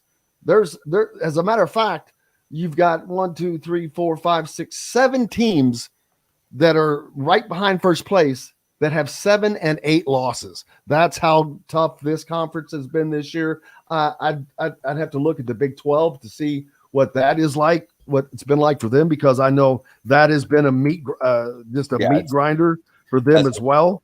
Yeah, that's been brutal. I think Kansas has 4 and they're winning the league. Yeah, like it's definitely the Big 12 has been really good, like really good. And that's another reason why Indiana could not find a 2 seed, because there are 5 Big 12 teams. Let's see, I'm trying to think. Well, in front of Indiana. Yeah. Indiana is basically the 14th seed right now. If you're looking at seeds, 1 down, they work their way back into that top 16. They're number 14. But there are 5 Big 12 teams alone in front of them. So that's a lot, man. Kansas. I mean, their best net win that isn't Purdue right now. Who do you guys think it is? Who's that? Who are you asking? From in net rankings, what's Indiana? Indiana, you mean? Purdue. Oh, Xavier? Yes. Yeah. So like, and Xavier they're looking at like a 3 seed, I think, right now, aren't they? Yeah. No, I mean, that's a nice win. I'm just my point is like the Big 12 they pile them up against each other. So like they're going to have some advantages there. And their next best Big 10 win after Purdue is Illinois at 34. What is up next for you, my friend? Dallas in the morning, and San Antonio after that. So make the Texas trip this week, and then come back, and they'll be playing the Bulls on Sunday. So when Big and Amarillo by morning. Yes, Amarillo by morning. Up from San Antonio. Nice. Thank you. Nice. See, you'll always just lead me right into the song, man. Straight. That's just what I'm going to do. Oh, hey, man. And Whataburger. Yeah, got it. Dig it. Dude, like the French fries and the spicy ketchup. It's delectable. If you don't go to Whataburger, I'd be disappointed. All right, I'll make at least one Whataburger trip. The last time I went to a location that had Whataburger was when Indiana played Kansas, and we were in Kansas City heading to the airport, and I stopped by a Whataburger that was owned by Patrick Mahomes, and ordered extra so I could take it home because we were heading straight to the airport, and I had somehow I snuck a double cheeseburger through TSA and got it home, baby. There you go, buddy. We appreciate you. Yeah, we've got to hook up soon. I've got a big old box for you. Sounds good. But maybe next week when. Oh, how long are you out of town? Until Friday. Maybe next week. All right, sounds good. Yep. Dustin Dopirak from the Indy Star. Make sure you give him a follow. Appreciate him very much. Brought to you by our good friends from Metalworks Brewing Company, a part of the Endeavor Hospitality Wow Club. Metalworks served at all of the Endeavor Hospitality restaurants like Southern Stone tonight, where you go. But it's a combination of a passion for beer, food, and custom metal art alongside a desire to be actively involved in the community. And you can find Metalworks just off of the square in Bloomington on 6th Street, catty corner from Cabello. We're back with more Indiana Sports Beat Radio right after this. We'll be right back to the golf club at Eagle Point Studios for more Indiana Sports Beat Radio with Jim Coyle, presented by Endeavor Hospitality Group and Andy Moore Honda of Bloomington. If you're looking for a home. All right, gentlemen. Are you leaving? I'm leaving. That's what happens when you go super long with Dustin. You always lose the other Dustin early. You lose the other Dustin. Well, he's got to tell me, damn it. I couldn't help it. It was just good stuff. Dude, I can't remember that. Come on. I'm ADHD. I don't remember jack. Monday and Tuesday, I'm out at 10:10. That maybe one of these days it'll sink into my head. Write a sticky note and put it on your computer. All right, gentlemen. I'll see you tomorrow morning. How you spell heresy? I think it's Heresy. You are correct. Why? Why do you? Because I was just messing with Tony that he said, now we're talking about overrated Whataburger. And I said, people get banned for such heresy.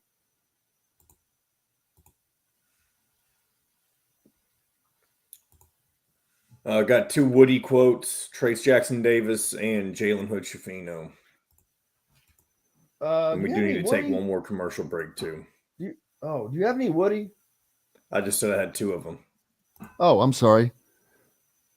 So what's the one from Woody? My question? One of them is yours. The other one is just kind of an overall recap of the game. So, well, let's do my question. I did not know he had not won there as a player, man. I know. And then what else did you have? Trace, the one where Yasir Rosemont's in the background, and then just a quote from Jalen about his performance. That's a lot to get in, isn't it? I mean, you have one more commercial hit too. You have 20 minutes and a commercial break to hit. All right, so we'll do Mike Woodson, and we'll take a break, and we'll do the rest of the players. Cool. How about that? Sounds good.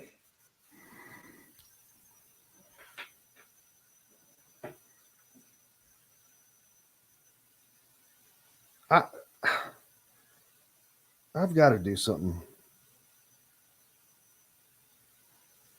God damn it, Bob, you're killing me. Is he off Wednesday again? He's having breakfast at 8:30 with Cam Jones and his agent, so he's out this week.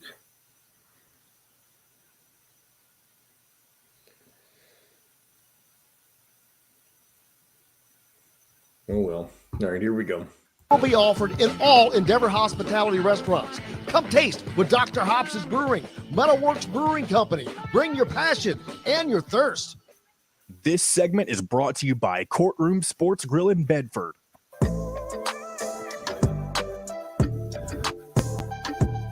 Now back to the golf club at Eagle Point Studios for more Indiana Sports Beat Radio with Jim Coyle, presented by Endeavor Hospitality Group and Andy Moore Honda of Bloomington. Welcome back, Indiana Sports Beat Radio, coming to you here on this Monday. I hope you had a great weekend. It's February 27th. We're almost out of February and into March. And you know what March means? Spring flowers. Basketball, baby. What was this? Fred asking, who has the best radio voice? Me, John the producer, Dustin Schutte, or Dustin Dopirak? Well, I don't. I was in the midst of saying, not me. I have a face for radio and a voice for newspapers. That's what I always say. Well, of course, I misspelled and. But yes, I couldn't answer that question. Nevertheless, I'll tell you who has a great one, Mike Woodson. And in his post-game comments, I asked him about how tough it was to play in Mackey. I mean, every player we have on talks about how tough it is. It is one of the best environments in college basketball. And I did not realize that he did not win there as a player, but he did not. But here's what he had to say. Just playing hard, man. Again, your defense will keep you in a lot of games. I'm telling you. You know, if you just get stops, and tonight we were making shots too, so that's a deadly combination when you get stops and you make shots behind it. So, and yes, it has been a long. It was the first time I've ever won here at Mackey. 4 years in college, I never won here. It's a tough place to win. You know, they've always had great teams here and well-coached teams. So we beat a good team and well-coached team tonight. There's Mike Woodson talking about not having won in Mackey as a player. I did not realize that. Shocks me, really. The teams he played on a Big Ten champion, as a matter of fact, as well. So, but we've got to take one more quick break before we get out of here. When we come back, we're going to hear from Jalen Hood-Schifino and Trace Jackson Davis as well. You're listening to Indiana Sports Beat Radio, brought to you by the Courtroom Sports Girl down in Bedford. Great place to catch a game with the family, go with friends for dinner, lunch, Cajun cuisine, all fresh and handmade. Back with more right after this. We'll be right back to the Golf Club at Eagle Point Studios for more Indiana Sports Beat Radio with Jim Coyle, presented by Endeavor Hospitality Group and Andy Moore Honda of Bloomington. Whether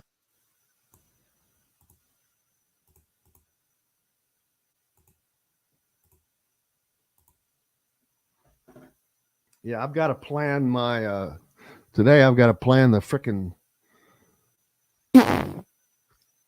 being at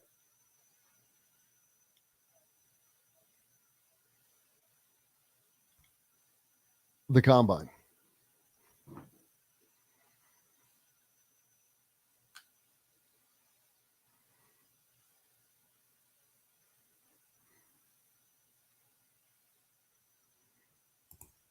What? I'm probably the least worst. That goes to Dustin. Would you agree? For what? Steve says Jim needs some soap on break language. So in the breaks, yeah, they're probably right. But I mean, bullshit! You can swear during the breaks. There's nothing wrong with. I know that, but I just said bullshit on purpose as a joke. I think. Oh, drop that one. I didn't realize that one.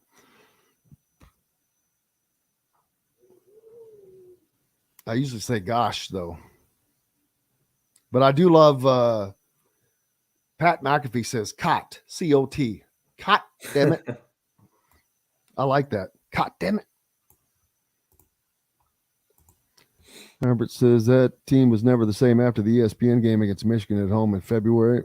Then that team went to the Final Four. Oh.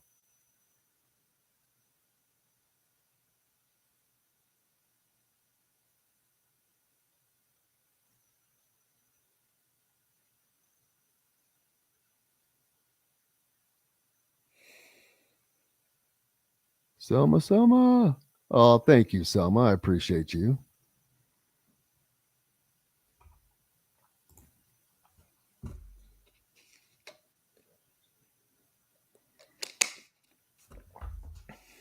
Is that a donut?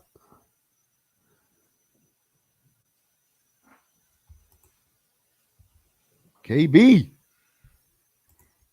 Jumping on the JC train. Thank you, sir.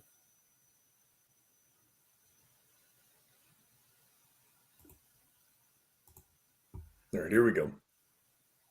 freshly made fare, tying their roots in limestone with their love of Southern eateries. With quality, local, and organic food as their main focus, Southern Stone strives to always provide their guests with an exceptional dining experience. With weekly specials, quick, attentive service, Southern Stone Restaurant provides delicious, 5-star comfort food with a Southern charm at 2-star prices. Southern Stone Restaurant is part of Endeavor Hospitality's Wow Club.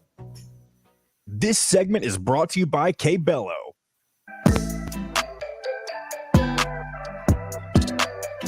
Now back to the Golf Club at Eagle Point Studios for more Indiana Sports Beat Radio with Jim Coyle, presented by Endeavor Hospitality Group and Andy Moore Honda of Bloomington. Welcome back, Indiana Sports Beat Radio here on this Monday, February 27. Indiana, big, gigantic win over the weekend. The women, damn it. That was that was a hard loss to watch them take for a number of reasons. Number one, they just fought so damn hard, and it is beyond tough to win there in Iowa. You can't blame the officials. There were some stupid calls. Iowa makes a steal, wide open steal, and it's a breakaway, but the girl double dribbles at midcourt, not caught. And then you have that stupid advance rule that I just absolutely I hate it. It's just ridiculous. So that game could have gone either way. Mackenzie Holmes probably traveled before she got fouled. But I think that will be fine for Indiana because Iowa is not better than Indiana. They certainly will not be better than they are on a neutral court.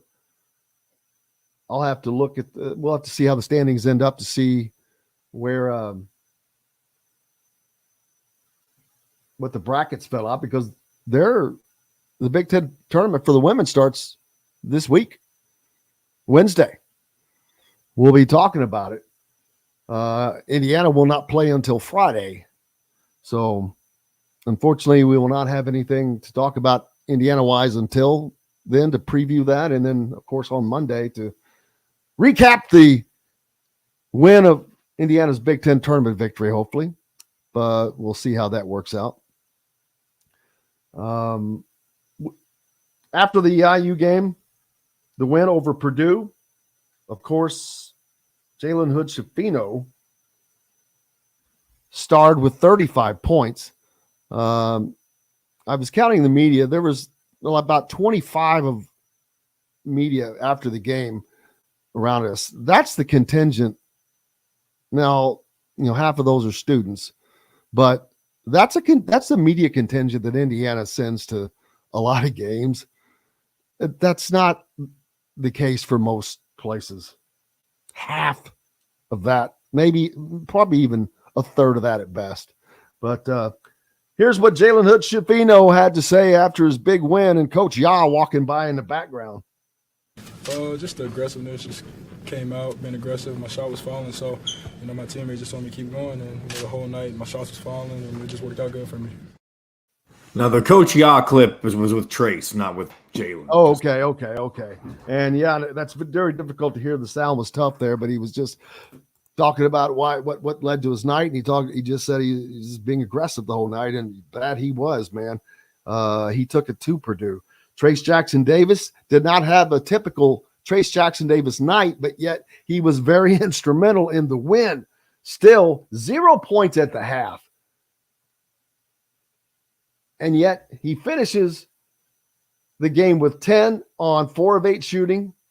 He didn't even have a shot for a long time. As a matter of fact, the first half, he did end up with 3 shots. He had 3 shots and 4 rebounds in 16 minutes of the first half. And then in the second half, scored 10 points. Scored all 10 of his points on 4 of 5 shooting. He had 4 rebounds in the second half. He had 6 assists in the second half alone. That's the difference. That's what Trace Jackson Davis that was the difference that he made in this game, and help. It was a team win. Like I said, Galloway with 13, 3 of 4 from behind the arc. He's shooting at 51% on the year. But let's hear what Jalen Hood-Schifino, Trace Jackson Davis had to say after the. What was the feeling like seeing the last second tick off and then coming off the floor? Get him a statue. Absolutely, but it really just it shows why the reason why I came back to be in games like this. Throw my. There you go. It was Coach Yasir Rosemont in the background being funny. And I think it was there was a clip with Jalen Hood-Schifino talking as Woody was walking by, and he just said, "Really?" He's like, "Come on, Coach." So they like to mess with him. You can see they're having a good time. And I'm telling you, they are very loose. And if you could play loose at a place like Purdue, that is a tremendous sign for this team. Not only did they play loose, they played incredible defense. They took what Purdue's defense gave them and made hay, baby. They did things that a lot of teams would collapse. They took their star away, but yet Indiana did not collapse. I think Indiana's women's team is going to, I expect them to win the Big Ten tournament. And looking forward to that. The men's will be a different story, but we'll talk about that one next week when it comes around. We're not quite there yet. But, this week the women get started on Wednesday. Indiana does not play until Friday up in Minneapolis. So, Pete, I hope you've shoveled all the snow off and cleared the path, as that should be something to watch. But, yeah. Looking back to the Purdue game, Fletcher Lawyer did score 14 points, but it was on 4 of 12 shooting for Purdue. So not a good shooting day for him. And then you look at Braden Smith, 2 of 11. What did he do in the last game against Indiana? Very curious. It's too late in the day to look that up, but I don't think he had a very good outing against Indiana in the last game either. This one, he goes 2 of 11, 0 for 3 behind the three-point line. As a matter of fact, Indiana defended Purdue. Well, they had some open shots, and they didn't hit them. But 5 for 23 behind the arc at home. 5 for 23. That is unbelievable. That is 21%. They were 3 of 15 in the second half for 20%. But they certainly got their free throws in very equal fashion. 16 in the second half. In the first half alone, they shot 17 free throws to Indiana's 6. In the second half, they shot 16 free throws to Indiana's 6, 4 of which came in the last minute. So only 2 of those count. So that would be a 16-2 count in the second half. Really? Give me a break. The team that won fouled that badly? Come on, man.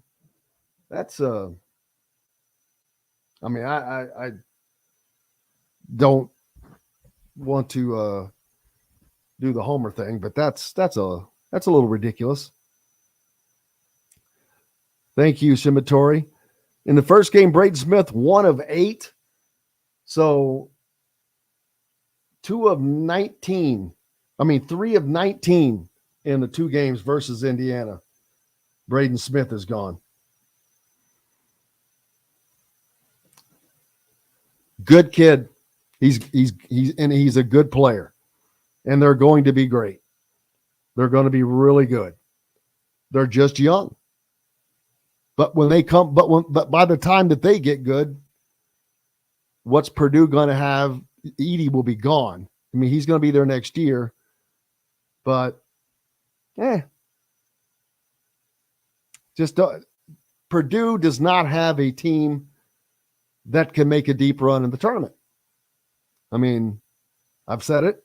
Bob Kravitz has said it. You can see it. This is what Indiana did to their guards. How many turnovers did they have? They only forced 10 turnovers. But 5 of those 10 turnovers came from Fletcher Lawyer and Braden Smith. Indiana had 8 total turnovers. 1 minute. Jalen Hood-Schifino had 3. No one else had more than 1. So, what a great weekend for Indiana, men's side, and even the women. I congratulate them on their Big Ten championship. Still Big Ten champions, as they'll head into the Big Ten tournament this week, and we'll be talking about that. Big thanks to, of course, Dustin Schutte, Dustin Dopirak, and the man, Don Fischer, the voice of the Indiana Hoosiers, as joins us each and every Monday. Man, it's been fun.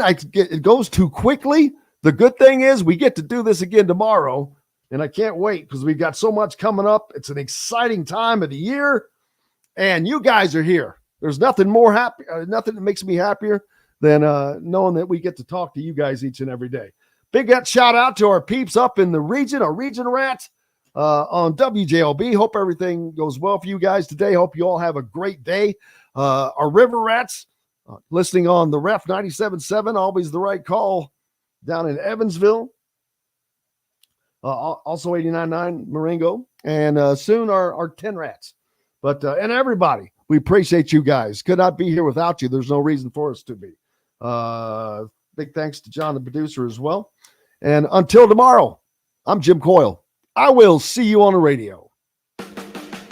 Thanks for listening to Indiana Sports Beat Radio. Be sure to subscribe to our YouTube page for more clips and team coverage of Indiana basketball, football, and more. You can also find full episodes and tons of other content on thehoosier.com. We'll see you next time for another edition of Indiana Sports Beat Radio.